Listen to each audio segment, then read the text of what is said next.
And we are live. Hey, everybody. This is Roberto Blake. Hope you create something awesome today. Welcome back to another Wednesday workshop, except it's Thursday this time. I had some family stuff on Wednesday, but today we've got another workshop for you from our YouTube creator Playbook. This week, we are focusing on sponsorship and brand deals, and we're going to walk you through a lot of the finer details of that. So, we're going to be going through the full presentation and walking through the playbook. I have about roughly a 20-page or so presentation for you. More toward the end, we'll get Q&A from the chat. And I believe we are streaming right now to Facebook, LinkedIn Live, YouTube Live, twitch.com, x.com, and kick.com. So we're streaming in 6 places at once, thanks to StreamYard. And while this particular live stream has nothing to do with YouTube strategy, we do want to shout out our friends over at 1 of 10 for being a channel sponsor and also being one of the best, if not the best tool in YouTube strategy right now. They've got a lot of great features for you, including their niche finder, the ability to research outlier videos, curate thumbnails for inspiration, analyze YouTube thumbnails and titles, and they also have a title generator and thumbnail generator for those of you who are rookies and really stuck, and that's your biggest barrier is your ideation process and packaging. It's probably the best tool in the market for you right now. So you can check them out at 1of10.com. If you use code Roberto, they'll give you a 20% off discount, and I believe that is a lifetime discount. So make sure you're checking it out. Code Roberto at checkout. Thanks to our friends over at 1of10.com. Now, we're going to get pretty much straight into our presentation in terms of the YouTube business playbook, and we're going to talk about sponsorship and brand deals. We're also going to cover a few YouTube stats and statistics that you guys definitely need to know to help set expectations for you. But we also want to make sure you get the full slide presentation and that you know that that is available. So we want you to check that out over at awesomecreatoracademy.com/bizweek02, as in the number 0 and the number 2. So that's www.awesomecreatoracademy.com/bizweek02. You do have to type it in that way. You could also screenshot and use the QR code in order to get the full download of the slide deck and presentation that you're going to see tonight. So, just so we have some clarification on who I am, what I'm about, I'm a YouTube educator who has been doing content creation for well over a decade now. I've done multiple 6 figures across multiple streams of income as a content creator. And one of the things we're going to talk about throughout our talks is diversification of your income streams to become a full-time content creator. That is something I teach here on the channel. I grew from 0 to 100,000 subscribers before teaching anyone about growing their YouTube channel. I'm one of the main creator educators who can say that they grew to 100,000 subscribers before doing YouTube help content. I did tech tutorials and camera gear. Some of you may remember me for my photography, graphic design, and video editing tutorials on YouTube from many years ago. I occasionally still do tutorials today. My biggest source of income as a content creator tends to be brand deals. There's nothing wrong with it also being your education-based business. If you happen to do coaching, cohorts, courses, or digital downloads, there's nothing wrong with that. It's completely valid for education content to make its money that way. In the same way that's valid for entertainment-based creators to get support from Patreon, for example. But my main source of income typically is sponsorships, brand deals, and UGC content, which is what tonight's presentation is all about. There was a point when I had affiliate marketing as my number one source of income, and I was an affiliate with Amazon Influencer in the early days of content creation. It was actually the first time I started making $1,000 a month as a content creator was because of the Amazon affiliate program. It used to be called Amazon Associates. Now they have the Amazon Influencer program. Some ways it's better, some ways it's worse. We'll talk about that in another episode. But yeah, I've been doing content creation for over a decade. I do very well. I make multiple 6 figures a year, and I do it in the main ways that most content creators do. A combination of sponsorships and brand deals, platform revenue, whether that's YouTube AdSense. I also get monetized from X.com because I have 100,000 followers over there. So I make a couple $100 a month there. It's not a couple thousand yet. I'm hoping that by the end of the year, it'll be at least $1,000 to $2,000 a month. Right now, say it's usually about maybe $300 a month. Sometimes on a really good month, it's $400 a month.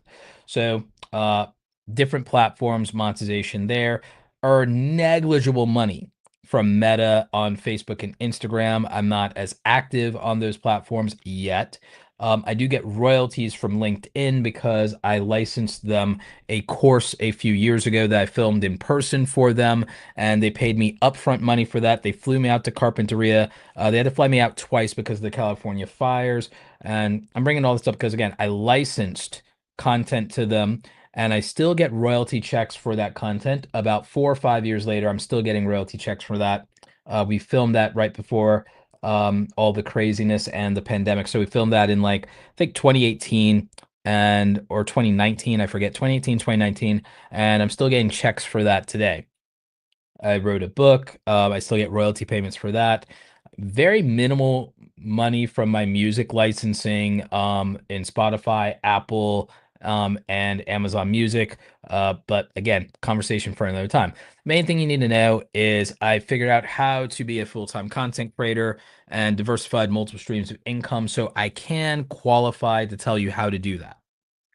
How much money can you actually make as a content creator? Not one size fits all. Some of you do entertainment, some of you do education, some of you are really pursuing this as a business. Some of you, you're pursuing as a hobby and hoping to break even.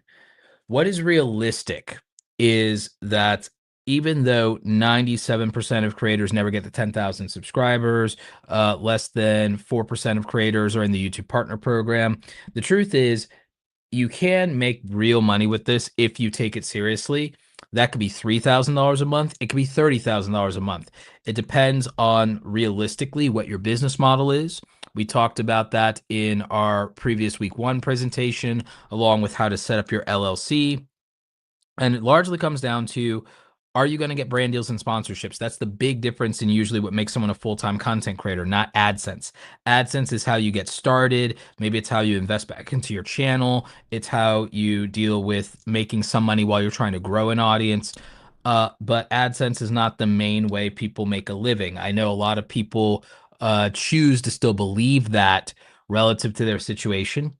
But I'm here to tell you that the truth is, over 60%, according to all of the reports that we've seen, about 60% of full-time content creators are full-time content creators because of sponsorship and sponsorship, brand deals, and their UGC partnerships. That's just the truth. There is money in ad revenue on these platforms, whether it's YouTube or TikTok, etc. But it's mostly brand deals that pay the bills for most creators majority of the time. Whether they acknowledge that or not is up to them. There is substantial money to be made, not only with the regular sponsored content you see on platforms like YouTube, but with UGC, user-generated content, where you make content and license it to the brands. If you have enough clients as a content creator and you don't do just one-time brand deals, which we'll talk about, and you do long-term partnerships, you can make $10,000 a month purely from sponsored content. I've made over $100,000 a year repeatedly from sponsored content because of long-term contracts. So it's something you want to be looking at very seriously. It's why it's the theme for tonight's workshop. A lot of content creators do not talk about brand deals because of NDAs and contracts, but also, to be honest with you, a lot of creators would be embarrassed or ashamed at how low they price their brand deals. They don't want to enable competition. A lot of vloggers will loosely talk about brand deals, but they will not give you specifics. The most viewed videos about brand deals are not from educators, they're from entertainers and vloggers. And while we understand that people want to hear from the creators making similar content to what they would like to make, a lot of those people just are not good at teaching this stuff, and a lot of them just are not in a position where they can be honest about how much money they make, uh, either because of the contracts or frankly because they do not necessarily want competition. I'm in a very, very unique niche. Telling you guys anything that I can outside of contract stuff and literally showing you what my rate card is not going to enable my competition because I don't really have competition. I have a few colleagues, comrades, friends in the niche that I'm in around creator education. There's not nearly as much money in this field as you would all like to believe that there is. And it's a very small community, and most of us are friendly with each other. People knowing what I charge for brand deals is not going to hurt me the way that it would if I was a gaming channel or a vlogger. So, here are some stats you need to know about YouTube, just to give you reasonable expectations and help you understand. The overwhelming majority of creators, 97% of creators never reach 10,000 subscribers. 90% of creators never reach 1,000 subscribers. The overwhelming majority of channels do not have large audiences. When you go to the YouTube homepage, you're being marketed the 0.05% of channels on YouTube in many cases, sometimes the 0.5% of channels that are very large and get a lot of views. 88% of videos on YouTube never break 1,000 views. All right.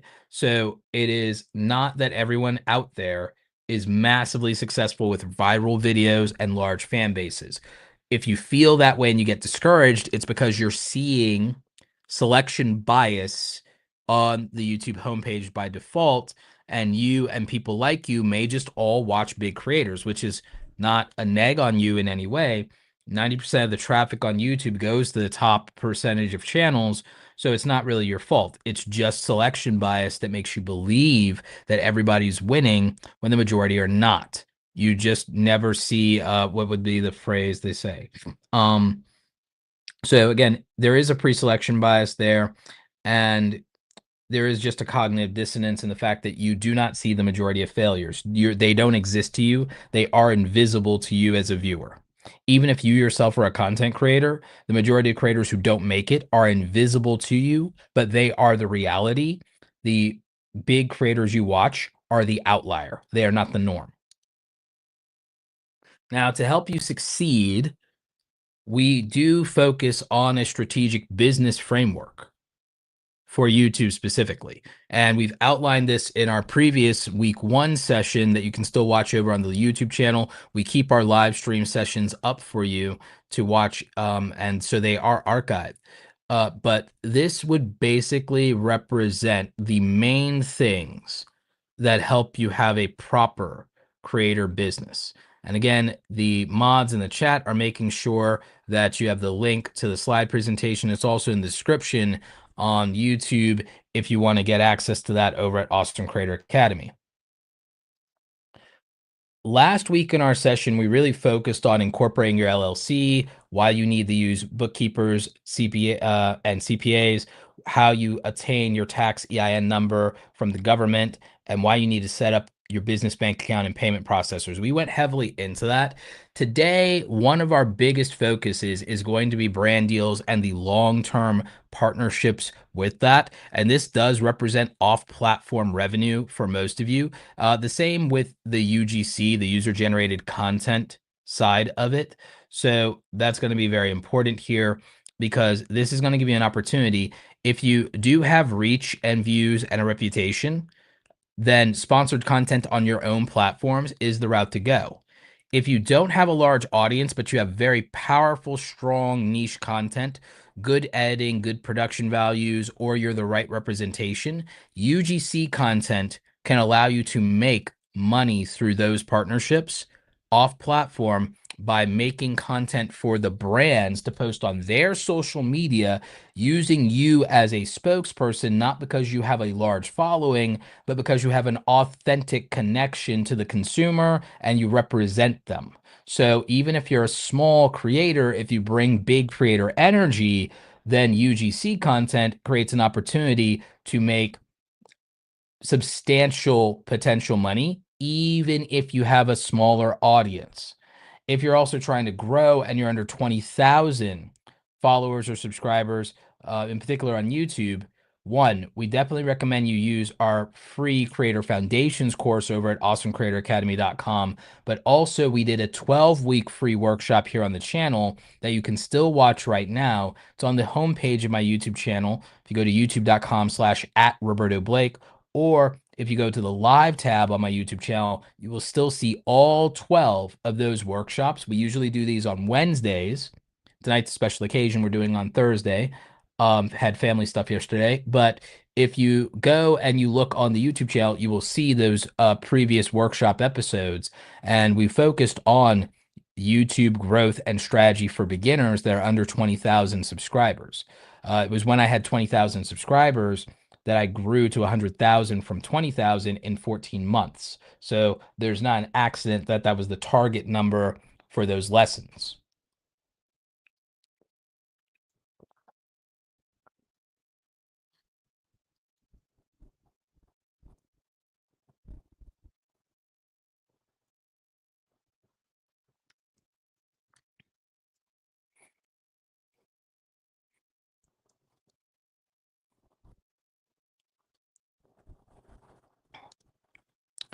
Now, there are 15 creator revenue streams. There are more, but these are the main ones to focus on to become a full-time content creator. And these are the main ones that we try to teach on. The main thing tonight is going to be the sponsored content and UGC partnerships. Those are going to be the primary ones we focus on. We will address these other revenue streams throughout the coming weeks. This is a 6-week session for these workshops, and we're on week 2. So you got another month of this to look forward to. What I will say is building out the right income portfolio and balancing these out.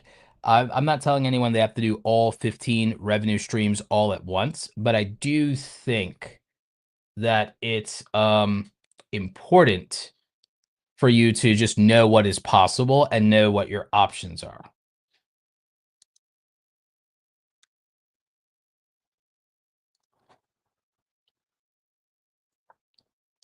Now, briefly, the way that YouTube sponsorships work, again, a lot of people think it's a mystery, and I get it. A lot of creators don't openly talk about this. I've done several videos on the subject on my YouTube channel.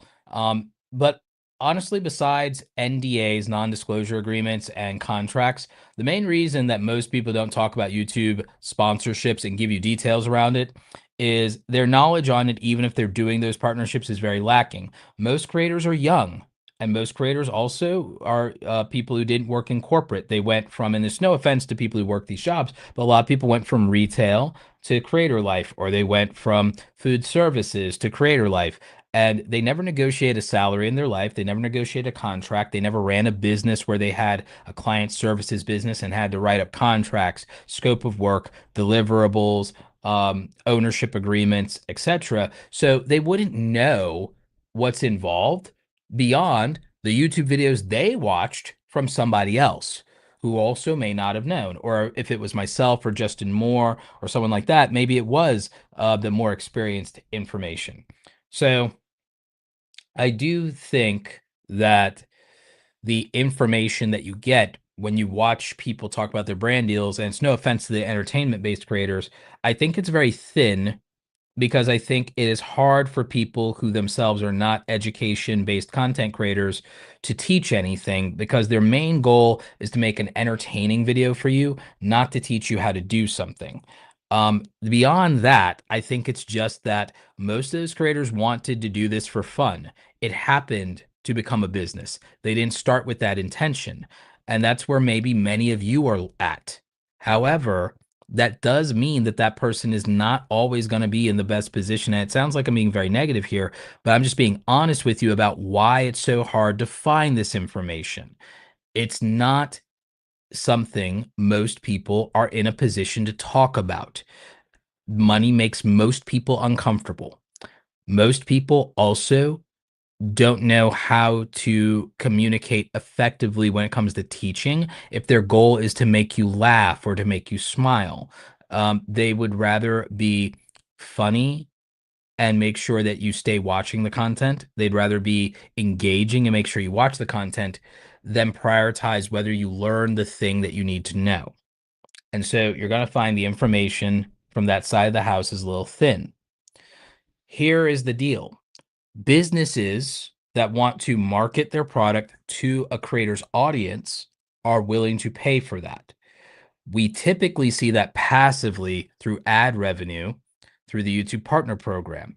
Brands pay money in a live auction called Google Ads for placement on a cluster of YouTube channels. Some of them do this very broadly, even randomly, using automation and AI within Google Ads to pick channels and videos for them. Some advertisers target videos specifically and run ads against them, or channels and run ads against them. However, viewers can skip these ads at the beginning of a video or in the mid rolls of videos. And so brands who want more access to the audience often will partner with a content creator. If they partner with a content creator, then some new options in terms of reaching that audience become available. And so the new options that would become available to those brands would be that if they work with a creator, that creator can now, to some degree, advocate or vouch for the brand and pass on some of their credibility to the audience when it comes to that brand. This is how sponsorships and brand deals typically work. Another aspect of this that a lot of people, don't necessarily anticipate is that a content creator also may get to influence the direction of those brand relationships and those integrations. That means a creator can work with the brand and it might be a dedicated video that's all about the product. And the video, you could argue, is an advertorial. This is what's called a dedicated video. An example of this would be if you usually watch someone who's a Brawl Stars creator and then they make a video that's about a World of Warcraft mobile game that's not even in the Supercell ecosystem. It's still a mobile gaming video, but it's a dedicated video that is about this game other than the game you're used to them playing. Now, usually that kind of integration can turn off some audiences. There are instances where it's warranted and instances where it turns off the audience. I've seen creators with 2 million subscribers struggle to get 10,000 to 20,000 views when they do a dedicated video like that. Usually their audience doesn't hate it, but less people choose to watch that video from them because it's not what they're known for and it doesn't fit the majority of the audience.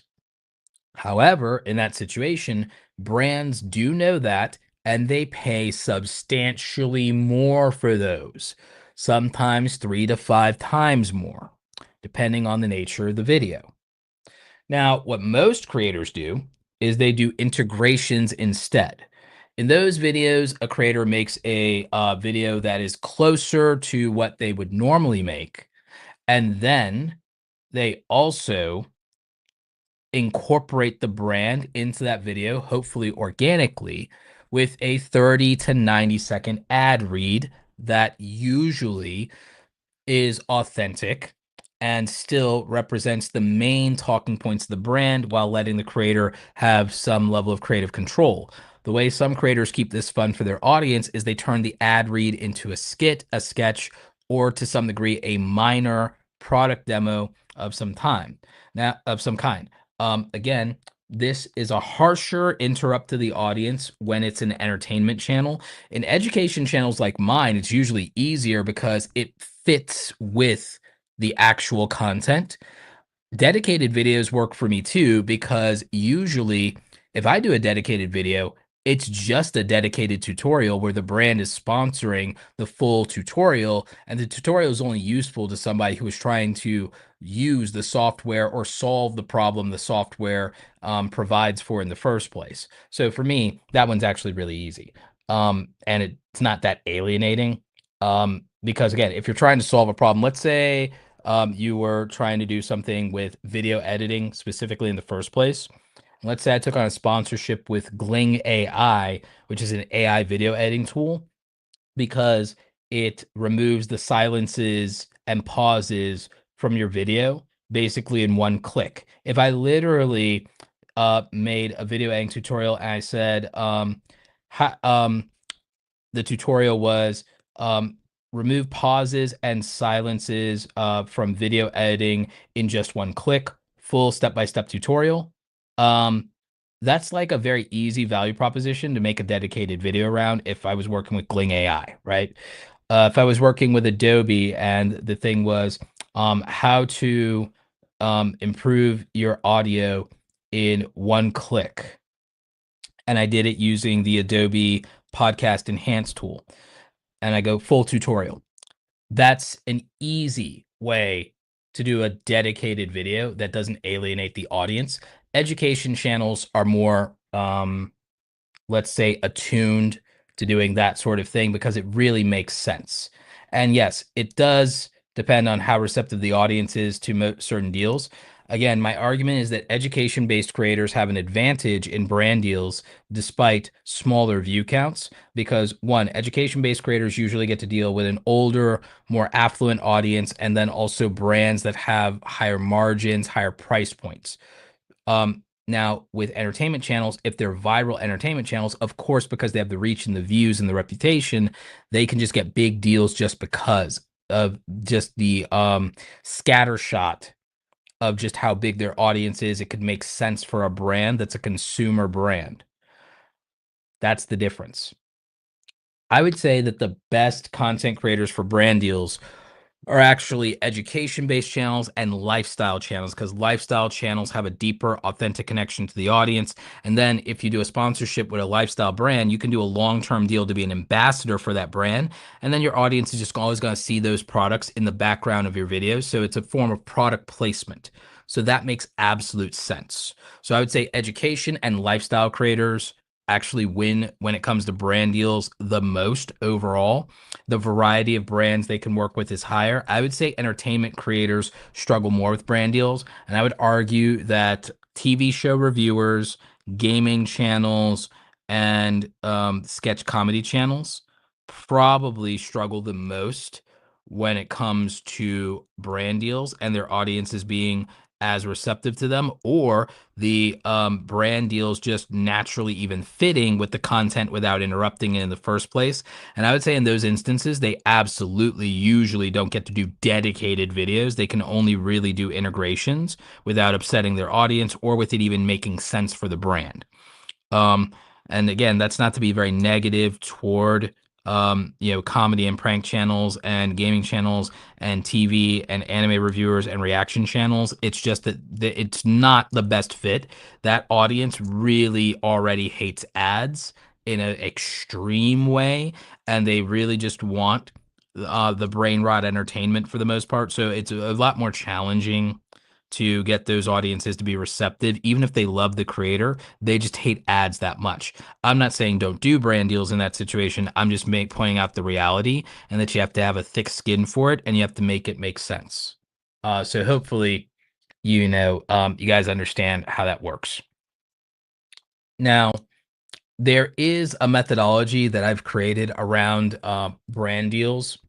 And I do talk about a lot of this in my other videos and in other workshops, but what brands need from creators is more than just views because since creators get paid through ad revenue on YouTube and TikTok for the views that they get, creators tend to narrowly look at their own value through only that lens. And they think if I don't have views, I don't have value. There's more that you can bring to the table. And there are more ways to work with and promote a brand than just shouting them out or featuring them on your YouTube videos or your TikTok videos specifically. There's a lot more that you could offer as far as deliverables for the brand. And a lot of the scope of this is based on a few things. Some people think that everything is about reach, but there are other filters here. If you have viral reach, but you have a terrible, terrible reputation, brands may not work with you. If you're known to be hard to work with, or you're going through a scandal, it doesn't matter if you get viral views. People don't want to be associated with someone who's going through reputational damage at the time. If you're being sued, brands probably don't want to associate with you if you're in the middle of a lawsuit. If you're being canceled, brands don't love to associate with you while you're being canceled. So reputation would matter. And then what about your relationships? What about your relationship with the brand? What about your relationship with the audience? If you've talked negatively about a brand in the past, there's a very good chance they're not going to work with you. Now, because again, it's a sour relationship, it's a negative relationship. However, that's not to say you shouldn't authentically say what you believe about products, brands, and services. But if you're hyper negative or you're toxic or you're very vulgar about how you say something, it's not always what you say, it's how you say it. Some brands will be like, if you're very professional, they'll be like, you know what? You're right. We could do better. Could you help us and consult with us on making the product better for someone like you? Or what would it take for us to win you over from that competitor? Or what could we offer you that makes sense for you and your audience that makes you give us a chance? So the relationship you have with the brands does make a difference here, both for initiating deals, but also for returning deals. Let's say you did a deal with a brand and the relationship was very good. It's a very high chance you can work with them again. But if you had a relationship with a brand and you didn't deliver for them, or it was a very negative experience for the brand, um, they're not going to necessarily want to do repeat business with you. Even if you got them a bunch of views, but you were terrible to work with, they can find someone else. So you have to understand that relationships are a filter. Reputation is a filter. Here's another one. Let's say you get a lot of reach, but the brand doesn't make any revenue. They don't make any money. They're probably not going to work with you again. It doesn't make sense for them. Getting all those views and getting no sales is not a bargain. So a creator that they worked with that had less views, wasn't as popular, but outsold you 10 to 1 is a better deal. And that's why micro influencers and nano influencers have an intimate relationship with their audience and a good reputation in their niche and their community can beat a big creator who doesn't have those things and just gets viral views, but no emotional investment from the audience, no buy-in, and no trust. So, a creator who has trust because they have a strong relationship with their audience, a good reputation overall, and are considered to be trustworthy, has the ability to absolutely crush somebody who's a much larger creator who has a bad reputation or no emotional depth in the relationship with their audience. And someone who can tell you all about that is my friend Justin Moore. He is the author of Sponsor Magnet and the leader of Creator Wizard, and they also have their brand their Sponsor Wizard, I believe it is, course, or the Brand Wizard course. And so, yeah, Justin can tell you all about that. He's a subject matter expert on sponsorships. And while he has his own point of view, I'm sure he agrees with a lot of this. One day very soon, we'll do something, if he's up to it, here on the channel, specifically talking about this. So again, you want to have a good reputation of being easy to work with. You want to be respected by your peers in your niche. A lot of your peers can recommend you for opportunities. I recommend people for opportunities all the time. In fact, one of the things I do every time a brand deal comes to me is I recommend 3 other creators that the brand should work with. It helps the brand in finding qualified people a lot more easily, and it also helps me in building deeper relationships with those creators if they get picked up. And so some of them repay the favor, some of them don't. But the thing is, there's not a downside to it for me. So it's something that I do. But I don't recommend people, obviously, if I have a bad relationship with them or if they have a bad, dubious reputation for not following through on things. So, again, your relationships and your reputation with your audience, with your peers, and with the brands that you work with is extremely important. It is a filter for whether opportunities and resources come to you, and that is something you need to be aware of. Reach does matter, but it's not always the most important thing. If a brand can choose between having a bunch of reach and no revenue, or a lot of revenue and minimal reach, they will always choose more revenue every single time. So if you can signal that you drive revenue to a brand with social proof, such as doing affiliate links, so affiliate marketing, if you do affiliate links, you can use affiliate links as case studies in your media kit. A lot of you will probably, again, you don't like the idea of building a media kit or buying a template for a media kit. You're like, I'll just download the media kit that YouTube gives me in the analytics dashboard. The the media kit YouTube gives you in the analytics dashboard has no place for you to do a case study about how much money you generated in affiliate revenue for a brand or another related brand or in that product category. If you're somebody like GameSki in the tech community, he sells out entire categories in Amazon when he recommends something as an affiliate. That is a case study he could put in front of a brand that would tell them, oh, wow, GameSki sells out categories. He moves product. Let's go with him. Screw the reach. We want revenue. That would be a case study. That case study doesn't exist in the media kit that YouTube gives you to download in analytics. That's why it's free. It's free because it's not going to do all these extra things that create context. It's not going to, that media kit that YouTube lets you download isn't going to help your reputation and show them all the other brands you've previously worked with. You don't get to have those 5, 6, 7, 8, 9, 10 logos of your previous brands if you just download YouTube's media kit. One of the reasons we made the brand deal starter kit is we made the brand deal starter kit and we gave you a bunch of great information in there, but we also gave you media kits that you can download and customize with anything that opens Photoshop. Adobe Express is free and will open up Photoshop files. GIMP is free and will open up Photoshop files. Photop.com, PEA.com, Photop.com is free and will open up Photoshop files. You can customize our brand deal starter kit templates and make your own media kit, and you can do case studies. You can put in the references to your previous brand deals and slap those logos in there and what it was like for you to work with those brands. Those are reputation signals, but they're also revenue signals to show, hey, I go out there and my audience buys, and I have a buying audience. They have strong buying power and they will trust me. So you can use that. You can use your affiliate sales from Amazon. You can use your affiliate sales from software. You could even use a case study on your own merchandise sales if they were significant, or your digital download sales if they were significant. And these signal to a brand that you have the trust of your audience and that they will put their buying power behind you. So a revenue signal is more powerful to a brand than a reach signal. And a reputation signal that says, hey, other brands trust me, you can trust me, is also a signal to a brand that's very important. Your reach and your relationship, your reach, and then things like your engagement, your relationships, comment, sentiment, etc. Those things are extremely helpful too, not to be neglected. That's why they're all in this diagram, and that's why I talked about them at length. You need to understand that. So it's more than just your audience size. You have to look at these other variables.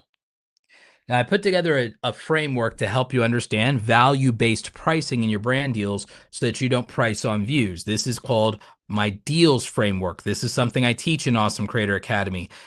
So this is very important. And we try to help you establish a lot of this with what we do in the brand deal starter kit. So the deals framework is about the deliverables. The deliverables are how many assets the brand is going to get when it comes to the content that you're delivering. Very important when it comes to both UGC content, when it comes to sponsored content on your channel. Very important. Exclusivity. Exclusivity is based on whether or not you're going to work with competitors in a 30, 60, or 90-day range, or year wide if you do a longer contract. Amplification. Oh, I can use my other social media platforms. Yes, you're getting my YouTube channel, but hey, I also have an email list. What about us plugging something in there? Can you get the more budget if we do that? Hey, I have an Instagram or TikTok. If I do some stuff over there, can we get more budget beyond just the YouTube videos? Licensing. Hey, what if I let you license pieces of my content, my B-roll, or use my name or my testimonial in your content to promote? Is that worth more to you? Can we reach the number that I want? Scope. Hey, here is the entire project laid out. Here's the details of it. Here's what I'm guaranteeing you. Don't guarantee views. and let's do that. So again, those are the deals framework.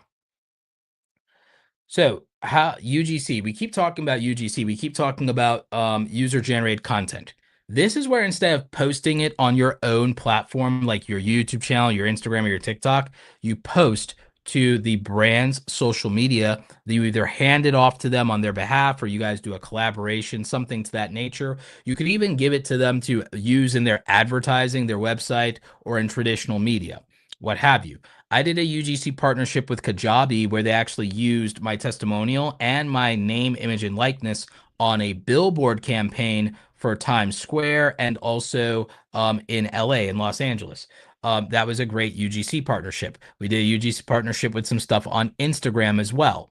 So those are ways you can work with a brand, and it wasn't required for me to post on my social media. We did some amplification there, but this was a very good project.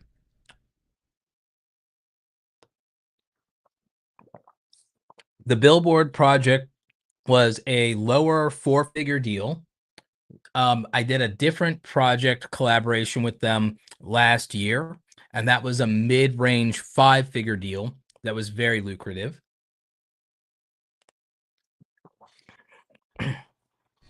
And so when I say a mid-range five-figure deal, what I mean is over 50,000. I'm not going to give you the exact one specifics for NDA, but by telling you north of 50,000, you can use your imagination. So that would just be an example. I've done stuff with Adobe. I did a lower figure, five-figure deal there. By that I mean under 30,000. So those just give you ideas of what is possible. I believe with Adobe, we did a 6-video UGC deal on their YouTube channel and their social medias. So that was an example of that. I did a UGC thing several years ago for them regarding some of their mobile app stuff. And that I believe was mostly on Instagram. And I believe that that was a four-figure deal. It was under 10,000 and it was over 5,000 for that. So again, that gives you just an understanding of what's possible. These kinds of deals are more reputation based if you're an education based content creator or a thought leader than they are about the size of your audience. They are about your credibility. So you need to understand that the value of a personal brand there is very different. Now, for a lot of my clients that are entertainment based channels, a lot of it is based on their engagement and their reach. And they can get deals. Sometimes they get 10 times the reach, but only half the money. Why would that be the case? It depends on the brand you're working with because of their budget. Because if you're the brand you're working with, if the most expensive thing they sell is $50, and I work with a brand where the most expensive thing they sell is $5,000, more reach isn't necessarily going to get you more budget than I'm going to get. And I don't say that to brag. I don't say that to put anyone down. I'm using it to paint the harshness of the reality that if you're in the entertainment realm, in YouTube, both in ad revenue and in sponsorship, your money amplifier is largely based on reach because it's the main commodity that you offer. And the brands that really prioritize that are mass market consumer brands, which means that they're selling something that has to be affordable for most people. If your content reaches most people, then you can only promote and sell things that are affordable to most people. This means usually you can only get brands that usually sell things under $100. If what they're selling is under $100, the budget for them to break even on your audience, if they were to pay you, let's say the brand you work with, the most expensive thing they sell is $100. It's the most expensive thing, but that's not even their main point of sale product. Their usually average transaction is $20 to $50. If you want $5,000 from those people, you have to sell 100 to 300 units of product out of your entire audience before they ever break even. If that's the case, at a minimum, you usually would have to reach to get that. Oh, maybe if you were good enough to turn 1% of your audience into customers, which would be doubtful, you'd have to reach 30,000 people to sell that much. But if you have a mass audience and they're usually younger, college age or lower, they're usually not that affluent. They're usually closer to being broke. They're not really a strong buying market. The truth is, for that brand to break even, the odds are you'd have to get 100,000 to 300,000 views before they can sell enough units to make $5,000 back and for it to make sense for them to just break even, not even be profitable on working with you. That's a really difficult position. That's why entertainment channels get lowballed, and you may not think it's fair, both on ad revenue and both on sponsorships. And it's predicated based on the fact that the audience is usually younger. The broad appeal reach also usually reaches an international audience. And then on top of all of that, again, it's a less affluent, younger audience with less buying power, and they're watching entertainment. It's not exactly putting them in a position where they value buying something that's consumable. So it's a little bit difficult to make that work. Now, you can leverage a lot of these other things as an entertainer, which is why I told you don't sell only on reach. Is why I told you look at licensing because they can put a value on that. Look at exclusivity because they can put a value on that. Look at amplification in your other social media profiles because they can put a value on that and because it gives you more opportunity to sell. Maybe you don't reach as much of a buying audience on your YouTube channel. Maybe you do on your TikTok. Maybe you do on your X. Maybe you do on your email newsletter if you happen to have one, even as an entertainer. Maybe there's other forms of a collaboration that you do with them that make sense for them, where they pay you for a service that justifies more of that break even point. So that's where it starts to be a negotiation that you have to do. And that's why, we have to do the money dance, so to speak. With education thought leader channels, there's a deeper buy-in with a stronger, more affluent audience. Usually, a thought leader is focused on a specific cluster or constellation of problems their audience has. So, narrowing in on those problems makes sense. And a lot of those things are also either high ticket or subscription, but it's not a significant lift for a good chunk of the audience. A primary example is a lot of you here, you're already using software in your everyday life. You already have software and subscriptions. In some cases, it wouldn't be me selling you another subscription in terms of a software. It would be you probably canceling one or two other softwares because the software I decide to promote solves the problem and you can cancel two or three subscriptions and consolidate down to one subscription and save money. Or if I have a coupon or discount code for a software, maybe that saves you enough money that makes it worth switching. Or it's too good of a deal to pass up to start because of the deal or the offer. And for the brand, it makes sense because it's recurring revenue. Because what if it's a subscription? If it's a subscription in the lifetime, they might make $1,000 from one person. So paying me 5,000, if they know their LTV per customer, their lifetime value per customer is 500, $1,000, I only have to sell 10 units. I don't have to sell 300 units. That's the difference. Before break even. Before break even. That's the difference. It's even possible that one of my customers in the lifetime could, in theory, still break even for them. And then also, education content tends to be more evergreen than entertainment content, which means that the promotion lives on my channel and they have a lot more opportunity to break even from that recommendation and from the sales generation. If I can prove that with affiliate marketing numbers, by the way, it sweetens the pot and makes that negotiation much easier, which is why I believe in doing affiliate marketing and using it as leverage for sponsorship and brand deals.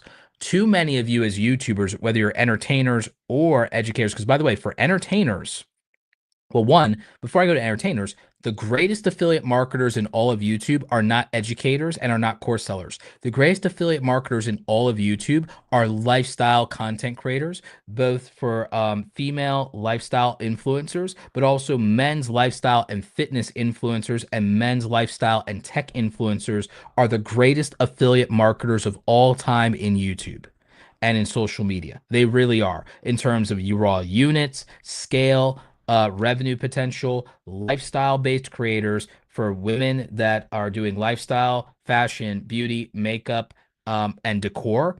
They crush it. Men, lifestyle, either tech, or travel, or tech, travel, or fitness. Men's lifestyle content focused on those things absolutely crushes it when it's affiliate marketing. Entertainment is hit or miss.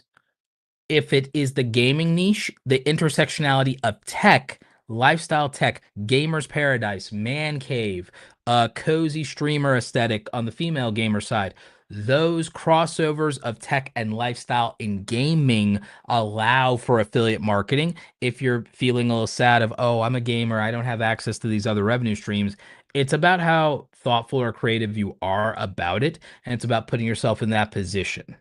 So it's not off the table. You just have to be very smart and very intentional about how you're approaching this and making it profitable. So my brain was skipping ahead to profitable when I conflated the words there. So that's on me. That's what I get for doing this so late at night. But what I'll say about it is it's not off the table. So these are different profit centers. And again, the affiliate marketing, and a lot of you unfortunately have been talked out of affiliate marketing. Oh, affiliate marketing is a scam. All affiliate marketing is commission sales, and you actually getting paid when you refer somebody or you promote a brand. You want to promote a brand for $0 and work for free, you're welcome to do it. If you feel like affiliate marketing is a scam, you can promote any product you want and never get paid and make corporations millions of dollars all you want. I think that most normal people think it's okay to get a 5, 10, 20, or $30, 30% commission off of the money they make for a corporation. I think that if you make a corporation money because you referred them and people trust you, that maybe, just maybe, you should get a cut of the value that you created for one of these corporations. They're going to make millions and billions of dollars either way. What's wrong with you getting 2%? What's wrong with you getting 10%? What's wrong with getting 20% if you bring them a customer? So again, I don't understand all the negativity around affiliate marketing. I don't know who convinced y'all or brainwashed y'all that it's all a scam. You can literally join the Amazon influencer program like most normal content creators, and you can start making some commissions off of it. YouTube incorporates affiliate marketing into the YouTube shopping program through product tags for both long form, live streams, shorts, and even through YouTube community tab posts. You guys may not realize you can use YouTube shopping affiliate in YouTube community tab post. And you've been able to do that for about a year now. So again, you can use the affiliate marketing not only to make money, but to build a revenue case study to show brands that you can convert units and not just drive eyeballs, but you can drive sales. And then you can use that case study in order to convince them to take a risk on you, and that you won't just get them a bunch of eyeballs that don't convert. You will be able to move dollars. You will be able to move units here. And that's something that's very, very important. The brand is not here for views. They are not like you. They're not a content creator that worries about attention. They only want traffic because it drives transactions. That's the key. The bridge to that is the trust that you're able to instill in your audience in the brands that you advocate for.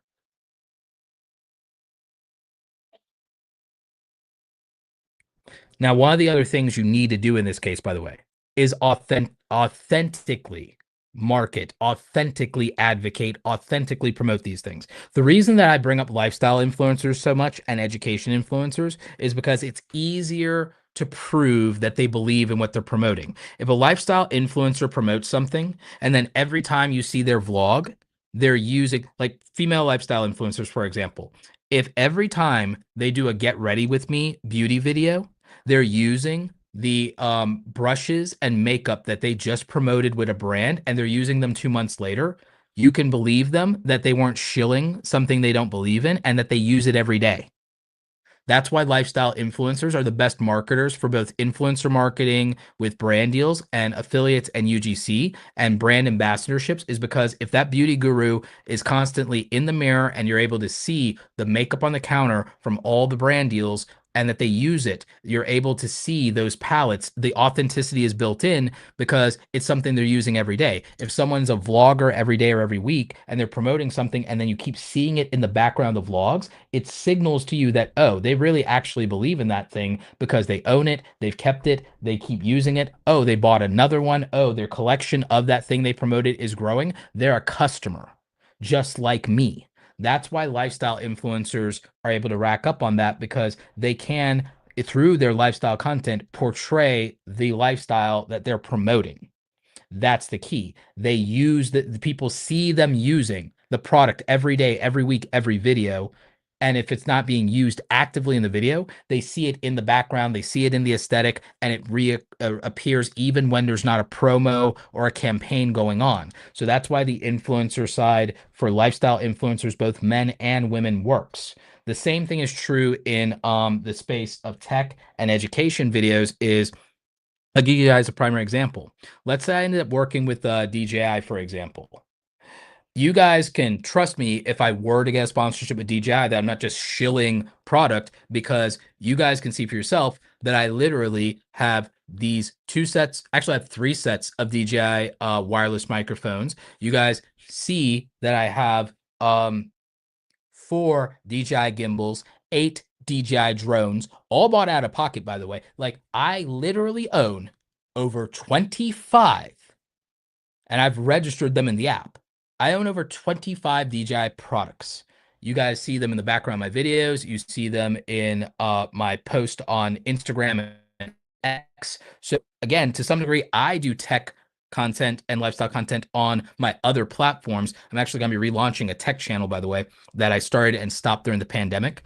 2 videos, got to 1,000 subscribers on that Creator Gear Guide channel. We're going to be relaunching that with some drone content, some content on camera gears and lens buyer's guides, because I have like all the Sony lenses. But that's my point. My point is, you guys get to see me literally using Sony cameras on my desk all the time. You get to see them in the background in my bookshelf and bookcase, all the camera gear, all the lenses, all the time. You guys see me using the Elgato stuff all the time, whether it's my Elgato pedal that turns my lights on and off, the Stream Deck on my desk. You see the desk tour videos. Those are the things that actually are used to produce my content, and you see them in the videos and in the behind the scenes on Instagram usually, and on X. Therefore, you know that I buy things out of pocket, I keep them forever, and I promote them, and they are the gear that I actually use. This is why tech creators are great for both affiliate marketing and sponsorship that is authentic to their audience, because no one can debate that I am authentically advocating for the things that I promote in tech when it's literally on my desk in my office tours, and that you see them in my 3 desk setups. You see the same brands every time. You see Blackmagic for the ATEM Mini Pro in my desk tours. You see the Rodecaster Pro. You see the like Elgato lights. You see the other Sony camera. You see the Elgato prompter when I promote that. You see the LG widescreen. You see the aperture lights. You see them, whether it's that one over there or the one that's behind me. You see the same recurring brands over and over. So if I were to work with those brands, it'd be a shock to no one, because you see them in my literal 3 desk setups that I have, plus my travel setup. So you'd go, so anyone who would say, oh, Roberto doesn't really believe in that brand and he's shilling, it would not make sense. And they'd get called out for that, because again, it'd be purely authentic, because, well, he's been using those products for 8 or 10 years, and he has like multiples of them. I doubt they sent him 3 different desk setups. So Apple doesn't even sponsor anybody, but you get my point. So if people can see you using the products over and over, and they can see it as part of your authentic personality or lifestyle, or that you're really fan of that, when you work with those brands, nobody's shocked that you work with those brands. Same thing for your affiliate marketing. If you're promoting those things, but you also clearly are a fan, a fanboy, a fangirl, and you buy them yourself out of pocket all the time, then it's very hard for people to be contentious about it. People don't like being sold to, but you can attract people who want the results that you have or want the lifestyle you have. And so then that would attract them to the content and it would feel more authentic. Now, when it comes to getting brand deals, the biggest mistake most of you are making is you are failing to do outreach directly to the brands and you're waiting to be noticed. You're waiting to be discovered. You are wallflowering and hoping that brands notice you. And it's not going to happen, not usually. And when it is, it's not the brands that you want. This is also why a lot of you are falling for brand deal scams and why brand deal scams end up hacking a lot of people's channels is because they are waiting for outreach to happen to them instead of they're waiting for inbound marketing, they're waiting to be discovered, and they're waiting for the brands to reach out to them. A lot of times that's just a scam that happens because they'll send a phishing link or a fake download and they'll hack your YouTube channel. You want to always check links with a link checker before you press anything when it comes from someone you don't know. Very important. At some point, we'll do a safety and security workshop. That one will probably only be like maybe a 3 or 5 week workshop. I'll see if Liron Sergev wants to collaborate on that one because that'd be really good. But yeah, I think that safety and protecting your privacy as an influencer is very important. Now, what I'll say about this is, again, you should make a list of the brands in your niche that work with creators. You should find 10 or 20 of them to start. I even believe considering a dream 100 list of brands you would work with. Um, that's important. So I'd write down a bunch of brands you'd absolutely love to work with, the people you want to work with, the people on your whitelist. And I think you should largely not consider brands that don't make your whitelist because they're not a hell yeah, so it's a hell no. Now, there are exceptions to that, but I think this is usually a very safe way to make sure you're working with authentic brands. You don't want to work with fly-by-night companies either. You don't want to accidentally promote a scam company to your audience. So, for a lot of you, it's better to work with brands that you already buy from. So, let's take me for example. Like I made a list of companies, but I can tell you companies I've worked with. I've worked with YouTube, so that one's an obvious one. I've worked with YouTube and been sponsored by them before, specifically to promote the YouTube Partner Program. So I've worked with them before. That was UGC content as well as some content on my own channel. I have worked with Sony before. I've worked with Adobe before. And what do I have? I have Sony cameras. I have over 10 Sony cameras, I think. Of varying types. I think it's 10. I think it's 8 or 10. 3, 4, 5, 6, 7, 8. 9. Yeah, it's something like that. I think it's like 8 or 10. I have like 8 or 10 Sony cameras, something like that. So if I work with Sony, no one is second guessing it, right? You should work with brands that you already buy from. I have gotten free stuff from Elgato. I haven't been paid by Elgato, but they've sent me free stuff before. Interestingly, I think the amount of free stuff they sent me was half of the value of all the stuff I bought from them out of pocket. So again, no one be surprised. Aperture has sent me free stuff before, especially when they were a smaller company. I don't think we did anything where money changed hands before, but I do think they've sent me like at least $2,000, $3,000 worth of products in terms of lights. And I think I spent $4,000 with them on lights myself. So, Aperture, right? Um, if I were to work with any of these companies, no one would second guess it. Adobe, I've been editing with Adobe for over 20 years. No one would second guess that. You should make a list of all the brands that you buy from. You should make a list of all the brands that you buy from, and those should be on a list. And then you should work with those companies or try to work with those companies before you take outside partnerships from people who are brands you've never used before. If you work with brands you've used, then it'll feel more authentic to your audience and they'll be able to trust it. And you will feel better about the promotion. And also, you'll feel better about doing the outreach. We have a quick question here from the salon guy, friend of the channel. Roberto, as a brand myself, why do some creators turn down commission only deals? If they are so big or popular, why don't they just do a percentage deal instead of a rate? So this is a good question. The reason is usually because uh, even if they have the influence and they have the juice, there's not a guaranteed outcome. In many cases, you could ask yourself, how many commission only deals have you ever taken out of the percentage of non commission only deals you've ever taken? When people are big and popular, it's still a risk to tie their reputation to a brand's reputation, only for that to not work out. Because even if they're big or popular, it doesn't mean that their audience will value the offer. And then to risk your reputation with no guarantee of an outcome is not a good thing. We're not just talking about risking lost time and labor. But again, if I'm going to tie my reputation to another person, there is no scenario where I'm willing to do that without some upfront investment and some compensation for tying my name and my brand to their name and their brand. That is just something that I would not be willing to do when I was small, and I most certainly am not willing to do it when I'm larger either, especially if you're larger. If you're larger, I don't think you risk reputational damage or you risk association without some type of guarantee. It's not reasonable. The other reason they won't do it is this, in some cases, is because they just have other offers. If someone's offering you commission only and someone's offering you upfront money, you usually take the upfront money because it's guaranteed. They say a bird in the hand is worth two in the bush. Certainty outweighs potential.